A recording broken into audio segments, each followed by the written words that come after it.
rising river levels on the Thames hit people in Buckinghamshire, Berkshire and Surrey. We report from one village virtually cut off by floodwater. Let's start tonight with the record high river levels recorded on parts of the Thames today as the after effects of Storm Henk and heavy rain continue to be felt in and around the capital. More than 40 flood alerts and warnings are in place from Reading through to Teddington. At the moment, you can see them there, and with the weather turning colder, people are being warned to stay away from swollen rivers. In a moment, we'll join Victoria Hollins in Surrey. First, though, to the Berkshire village of Cookham, where Matt Graveling has spent the day experiencing the floods for himself. This then the result of a period of heavy rain, and you can see where the river is meant to finish because of the houseboats dotted along the side, but clearly it doesn't. There's a number of flood warnings and alerts that remain in place along the Thames. I'm here and spent the day in one of the areas worst affected, Cookham, where the Environment Agency are currently pumping water from one place to another. A number of local residents have told me that it's not uncommon to flood here, but they can't remember anything quite like this. Not the happiest of New Year for some. As Storm Henk swept across the south, it dumped weeks' worth of rain in just a few days. Moved here in 1966, so I've been here a few years. It was about 10 years ago when we had the last lot of flooding. But I don't think it was quite as bad as it is now. It's a bit scary, but you know, they're doing everything they can do to try and sort it out, so you just got to put your trust in the people that are looking after us. David and Sam are trying to turn the tide. This valve, if it's not shutting properly, water can effectively run from this flooded area down and around and bypass the flood relief bund, and it's coming out of the road and it's causing this whole area to flood. David, village priest for 20 years, did all he could as the water crept closer to his door. They're worried at the moment about a car park over there. Well, I'm afraid that houses are more important than car parks. And I would move the pumps from there to here because the speed at which this is going up, I mean, this is an hour's worth. For those living on the water, the floods were causing different problems.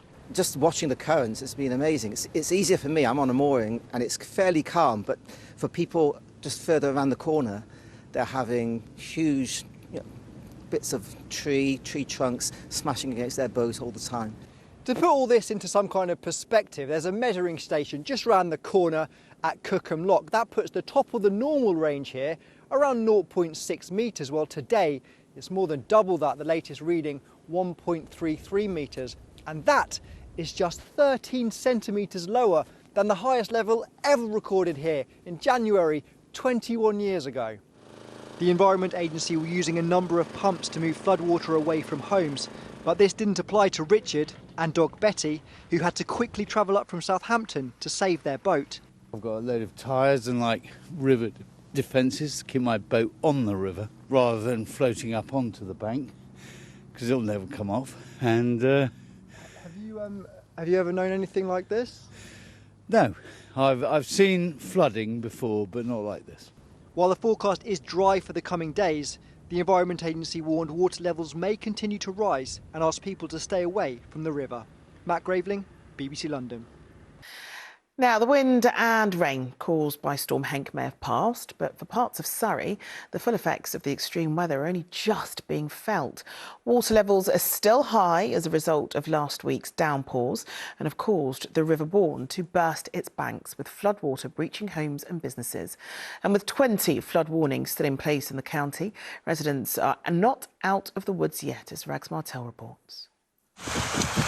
This road is now part of the river, and the Thames is now inside these homes. Flood barrier at Thames is broke, filled up the two lakes, and now this is a field for horses. It is now one big lake, and it's just rising and rising. The flood came at midnight, breaking the banks at Chertsey, southwest London, and Glenn Jeffries has been trying to stop the water ever since. Have you had much help from anyone? No. I had the fire brigade down here for 6 hours trying to help, but they're saying once it hits a level, there's nothing more they can do. And the Environment Agency don't give a monkeys. they're not doing nothing to help us. No sandbags, no nothing. Video in our rescue. But help did come to these Chertsey residents, taken to safety by boat at 4 a.m. Fast asleep in our beds, and the last thing you expect to see is lots of flashing lights and burly firemen actually banging on your window telling you need to be evacuated. That we had 10 minutes to get everything ready, and we were all taken to safety, one house at a time. Spelthorne Council gave food and shelter to 25 people. Ferdy the cat and Marley the dog were among the 6 animals rescued. Some residents have been told it could be up to 2 weeks until they're allowed back into their homes, and it's only then that they'll be able to assess all the damage. Why do you think this area has flooded?